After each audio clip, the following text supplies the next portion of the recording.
Ehi, dico a te, mai sentito parlare di web audiovisione? Informazione libera senza bavaglio, trasmissioni su misura, linguaggio potabile, on air a chilometro zero, video promozionali su richiesta, metaverso e gestionali a portata di mano e tanto altro ancora?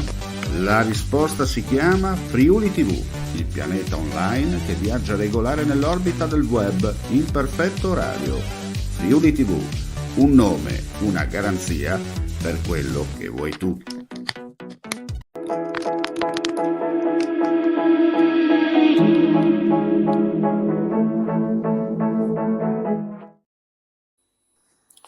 Cordiale saluto gentili amici e amiche alla visione all'ascolto, ben ritrovati per quanto riguarda l'appuntamento del venerdì con Mixed, l'attualità e la politica in Friuli Venezia Giulia, commentata con noi insieme a Enzo Cattaruzzi, che vedo già collegato dal Pasian di Prato, al quale do il buon pomeriggio e il ben ritrovato. Allora Enzo, chiaramente dobbiamo gioco forza girarcela come vogliamo, ma dobbiamo gioco forza parlare del tema più attuale del momento, cioè la cosiddetta protesta dei trattori e anche delle partite IVA, perché possiamo dire che da una parte c'è un comitato che ha dato delle direttive ben chiare, dall'altra invece si sono aggregati alcuni che però non hanno nulla a che fare, almeno così è stato detto, riportato più volte nel corso della settimana, con l'attuale protesta dei trattori, che però si sono aggregati ma con idee ben diverse rispetto a coloro che in questo momento insomma stanno, diciamo, protestando per i loro diritti, no? È così un po'. Ma la protesta è partita col fatto che gli agricoltori chiedevano un po' 3 punti anche fondamentali, no? Cioè, loro dicono c'è la burocrazia imperante dell'Unione Europea che ci impone dei limiti incredibili, abbiamo la concorrenza per esempio di molti prodotti, prendiamo uno per tutti, l'olio tunisino per esempio, poi le carni che vengono da fuori dall'extra UE, che si dice che non sono proprio del tutto controllate, e poi ci sono le accise che dovevano essere abbassate per il gasolio, diciamo così, agricolo. Ma non è questo, più che altro abbiamo visto che la protesta si sta trasformando, sì, come dici tu, in un'aggregazione di altri soggetti, ma soprattutto pare che la protesta sia contro una parte una parte degli agricoltori, contro la Coldiretti e contro i sindacati, diciamo così, strutturati, quelli che hanno diritto e secondo le regole a firmare contratti e accordi col governo. Quindi loro dicono, noi, questi non ci rappresentano, dovete parlare con noi. Ma non è molto semplice, perché il governo non è che può pensare di prendere il primo che passa per la strada, magari anche con 50 trattori o 100 trattori, dice, boh, vieni su a firmare, facciamo l'accordo. Quella cosa è molto complessa, insomma. Io mi chiedo, purtroppo, noi dobbiamo aspettare l'Europa o il nostro governo può fare qualche cosa? Questa è la domanda. Perché se il nostro governo può, non so, abbattere una parte dell'accise, vedere i controlli, per esempio si parla adesso di abbattere l'IRPEF sui terreni agricoli, quello che può fare il governo, se decide di farlo, naturalmente nell'ottica, nel contesto generale, perché ci sono anche gli altri cittadini, lo faccia, ma dire magari di allungare magari per 6 mesi, 7 mesi queste lungaggini qua, mettere in stand-by le decisioni prese, significa, come dire, arriviamo alle europee e poi vediamo cosa succede. E questo ormai i cittadini non lo accettano. Insomma. Chiaro. Senti Enzo, la sensazione l'abbiamo vissuta un po' io e te sabato scorso, no? Quando poi abbiamo realizzato quello specialino, quando abbiamo un po' girato la piazza a Udine, abbiamo capito che qualcosa non tornava, no? Sì. Sì, ma effettivamente è vero. È stata una, loro la chiamano protesta spontanea, ma come hai detto tu all'inizio di questo collegamento, si sono aggregati anche le partite IVA, anche altri soggetti che non hanno niente a che vedere con gli agricoltori. Quindi è una protesta, diciamo così, chiamiamola pure antisistema. Questo è il problema. Cioè la gente non vuole più riconoscere alcune prerogative, alcune idee, alcuni diktat, come dicono loro, e quindi vogliono sovvertirle o cambiarle. Insomma. Se tu ben ti ricordi, già all'epoca dei gilet gialli in Francia e subito dopo in Italia sono stati dei moti, diciamo, paralleli, c'è stata questa protesta, che poi è stata incanalata in parte dal Movimento 5 Stelle, in parte dalla Lega. Infatti la Lega sta cercando di entrare di nuovo in questo ambito per forse avere dei E infatti voti. mi hai anticipato la domanda, no? Io ho visto, e sicuramente la tua stessa sensazione si è materializzata mentre stavi proprio parlando adesso, no? Che ci sono proprio quelle aree di protesta, un po', diciamo, delle frange che non si riconoscono magari nella famosa destra o sinistra extraparlamentare, però si riconoscono quelle che sono le nuove idee territoriali, come può essere magari i leghisti della prima ora piuttosto che Sì, sì, ma pentastellanti, eccetera, penso tu abbia che ragione. protestano Penso tu sulla abbia ragione. falsariga del comitato 9 dicembre dei Forconi, no? Sì, ma solo che io penso questo, modestamente io penso questo, che vedere, strumentalizzare la protesta degli agricoltori o questa protesta da parte di un partito e di un altro è un po' miope a mio modo di vedere, perché il centrodestra al governo, bene, prenda in mano le redini della questione, faccia quello che deve fare, parli con chi deve parlare e assuma una decisione, perché è chiaro che le opposizioni stanno manifestando simpatia per queste proteste, perché hanno tutto l'interesse a far calare lo share del governo, no? Ma il governo deve insomma dimostrarsi all'altezza della situazione. Non sono sempre rose e fiori, no? Ci sono anche questi problemi che vanno in qualche modo, insomma, va data una risposta. Se c'è una protesta antisistema, in qualche modo bisogna governarla, bisogna capire che se l'Europa ha preso alcune decisioni con il consenso del nostro governo, si assuma la responsabilità. Se questo non è stato fatto, allora si parli apertamente, vediamo le varie componenti della maggioranza cosa dicono.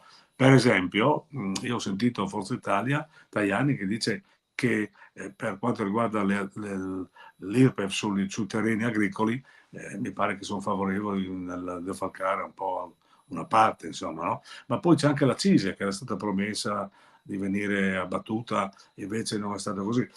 È chiaro che la situazione economica non permette tante cose, però bisogna anche dire una cosa, loro stanno vendendo i prodotti, per esempio a 30 centesimi un chilo di non so cosa, e poi vedono sul banco a 3,50 euro. Perché? Perché c'è una trasformazione, no? Io vendo te, poi io voglio soddisfare il mio budget, e quindi te lo vendo a 35, io vendo 70, 70, 140, 140 vediamo sugli scaffali a 2,80, 3,80, perché tutti vogliono avere il carico del 100%.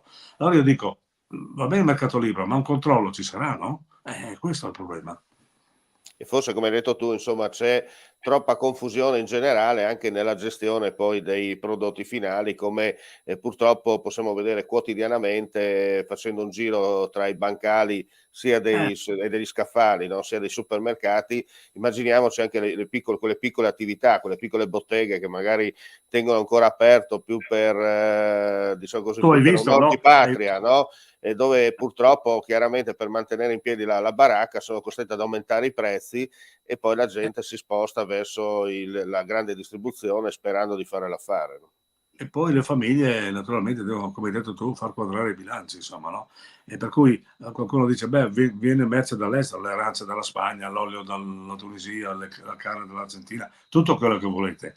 Ma però la filiera dell'agricoltura, che è l'industria primaria, deve in qualche modo essere salvaguardata, insomma, no? Non possiamo dimenticare questo. Se in passato ci sono stati, come dice qualcuno, dei privilegi nei confronti di questa categoria, beh, si vada a vedere un momentino la questione pensionistica, per esempio, ma bisogna vedere un po' il contesto attuale, insomma, non si può ragionare col senno di poi, bisogna ragionare con la questione sul tappeto. Io penso fino adesso la Premier Meloni non ha parlato, e quindi io spero che magari parli affinché il dibattito parta in maniera molto seria e concreta e si prenda la responsabilità.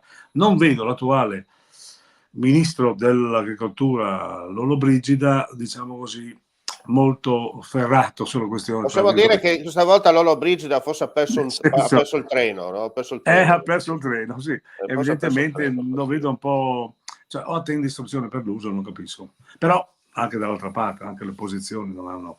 In pratica, questi qui stanno spostando un po' l'asse dalla protesta per l'agricoltura a una protesta, a mio modo di vedere, antisistema. Forse, come abbiamo detto, lo Questo, stesso esperimento del 9 dicembre, insomma, alla fine, no? esatto, Più o esatto. meno, e poi si Per vedere, scioglierà. Si scioglierà come neve al sole, no? Questa è Ogni la tanto la cosa. protesta viene incanalata a qualcuno, vediamo chi la Mm. incanala questa volta. Certo. Senti, chiaramente questa protesta qualcuno già approfitta, si sa che in Italia la campagna elettorale è perenne, nel senso che Sì, sì, tutto sì. l'anno non va mai in vacanza, no? Mm. E chiaramente, come hai detto tu, si approfitta proprio anche per cercare di spostare alcuni voti fondamentali nei sondaggi per magari mettere un po' di pepe in quel posto a chi in questo momento sta governando l'Italia. Dall'altra parte abbiamo visto anche altre proteste come la Schlein che ha preso in mano il discorso della RAI, no? Protestando, dicendo Sì. ma io comunque non mi siederò al tavolo, non darò indicazioni come facevano i miei predecessori e via dicendo. Poi qualcuno magari all'inizio l'ha un po' elogiata, però tra le righe Paolo Mieli, per fare dei nomi, non uno a Mm. caso, però tra le righe, insomma, se vai a leggere bene, ad ascoltare bene quello che dice Mieli, gli dice sì sì, brava brava, vedrai sarà lei la rivoluzionaria, però poi prima o dopo dalla pianta rischi di cadere, ecco, questo è un po' il concetto. Sì, ma io penso che queste sono battaglie di retroguardia, perché? Perché fino all'altro giorno c'era una maggioranza diversa, si sa che la RAI o viene privatizzata o altrimenti subisce un po' quelli che sono i diktat dei partiti di comando, di governo, diciamo così, anche perché i direttori vengono nominati da due rami del Parlamento, insomma sappiamo tutto come la questione, per cui non ci si può lamentare, se tu perdi le elezioni perdi un po' tutto, insomma, hai la possibilità di avere la vigilanza, per esempio, mi pare che è andata ai 5 Stelle, quindi l'opposizione ha la vigilanza. Certamente il PD, non avendo carte da giocare in questo momento, gioca la carta, diciamo, della protesta, del sit-in, ma purtroppo io vedo che il PD non è più abituato a fare proteste, Certo. perché Senti, da uomo di comunicazione come sei tu, hai notato qualche differenza in casa Rai? Nel senso, hai notato troppo, Tele Meloni, come viene definita ultimamente ma guarda, la mamma di tutte le mamme per quanto riguarda ma l'etere e non guarda, solo? non è detto che un partito o un governo possa pilotare un po' la comunicazione, lo può fare magari per un certo periodo, ma poi la gente si accorge. Si accorge, per esempio, come si è accorta della migrazione di parte di Rai 3 al canale 4 di Berlusconi, oppure alla 7, ma piano piano poi stanno tornando indietro. Vedi Giletti, per esempio, vedi altri, e poi hanno tentato, insomma, con qualche programma come l'annuncio Girolamo, eccetera, sono programmi insomma, che tendono secondo i gusti del pubblico, però il pubblico è abituato comunque a un confronto e a qualcosa che tenga sulla corda un po' tutti, no? Anche tanta piaggeria non piace a nessuno, neanche a chi ha Certo, vinto. certo. Possiamo dire che manca un po' quella cosiddetta Telecabul, come veniva chiamata una volta, quella Sì. diretta da Angelo Guglielmi Ma per quanto forse sai riguarda la cosa? rete e da Sandro Curzi al telegiornale, no? Sì, ma sai cosa? Forse Onestamente gli dava un po' 10-0 rispetto adesso. sì, ma manca anche dei protagonisti che Mh, bucano lo schermo dal punto di vista perché insomma no, bisogna dire che la comunicazione, i giornalisti hanno un potere in mano non da poco, insomma, no? Specialmente se loro fanno il loro lavoro di inchiesta in maniera molto oggettiva, senza... È chiaro, tutti noi abbiamo le nostre idee, la nostra propensione, però quando si dà una notizia, la notizia è quella viene data. Poi naturalmente ci sono dei confronti, degli scoop che magari portano da una parte e dall'altra, però non è che se uno scoop danneggia quello che tu pensi sia un tuo amico, non lo devi dare. Ecco, questo penso non lo faccia nessuno ormai. certo. Senti, per concludere invece, che aria tira, visto che rimango anche su una trasmissione tua Sì, famosa a livello televisivo, che aria sì. tira insomma in Friuli Venezia Giulia invece per quanto riguarda proprio il campo dell'editoria e della comunicazione? Ogni giorno ne Ma, sentiamo delle belle, tra ma mi parentesi. pare un'area piuttosto complicata perché, come si dice, c'è un assestamento in corso. Abbiamo visto che ci sono due cordate forti, adesso vediamo cosa succede. Certamente la mano lunga del Veneto sta arrivando anche in Friuli, perché forse i veneti sono molto più pragmatici, molto più performanti in questo momento e forse magari l'editoria nostra si sta difendendo cercando appunto un nuovo assetto, insomma, vediamo cosa succede. Anche perché le nuove televisioni come le nostre qui del web stanno scalando la classifica in maniera esponenziale. Io penso, te l'ho sempre detto, che questo sarà il futuro. Se la televisione normale la gente guarderà da un certo target età in su, i giovani e tutto il resto magari guarderanno queste televisioni che sono molto più performanti, molto più veloci e Certo. soprattutto, io dico, anche puntuali. Anche perché sei praticamente in tempo reale sul posto e riesci a dare Esatto. la comunicazione. Io ricordo che c'è stato molti anni fa qualcuno che diceva, quando c'è stato il famoso passaggio televisione e radio, diceva sì, però la radio, attenzione, è più diretta, arriva prima, quello che la radio può dare non può darlo la televisione. Oggi effettivamente il web è quello che dà di più, perché il web si può tranquillamente, diciamo così, fondere tra video e audio, e dunque riesci anche a dare un prodotto a chilometro zero con una qualità eccellente. Non senza solo, ma tanti giri di lo parole. puoi vedere in qualsiasi momento, insomma. Poi Quindi, tanto non hai un palinsesto fisso, uno no, tranquillamente se lo può guardare con calma senza nessun problema. Bene, io direi, Enzo, che possiamo chiudere qui per quanto riguarda la puntata odierna. Con Mixed torneremo venerdì prossimo, stessa rete, stessa ora, a colori, e continuate a seguirci perché da domani ci saranno importanti novità. Il cosiddetto secondo passaggio, oppure lo step successivo, visto che va molto di moda abbinare l'italiano alla terminologia inglese, anche se certamente, Media Europa non è Media Europa, ma è media, perché media, meglio proprio alla Europa. contraria, non è un termine inglese, ma un termine latino, no? Esatto, Giustamente qualcuno perfetto. ci tira le orecchie, ha tutte le ragioni. Bene, grazie ancora a Ciao, tutti voi, grazie Enzo, e ci vediamo alla prossima. ciao. Ehi, dico a te, mai sentito parlare di web audiovisione? Informazione libera senza bavaglio, trasmissioni su misura, linguaggio potabile, on air a chilometro zero, video promozionali su richiesta, metaverso e gestionali a portata di mano e tanto altro ancora? La risposta si chiama Friuli TV, il pianeta online che viaggia regolare nell'orbita del web in perfetto orario. Friuli TV, un nome, una garanzia per quello che vuoi tu.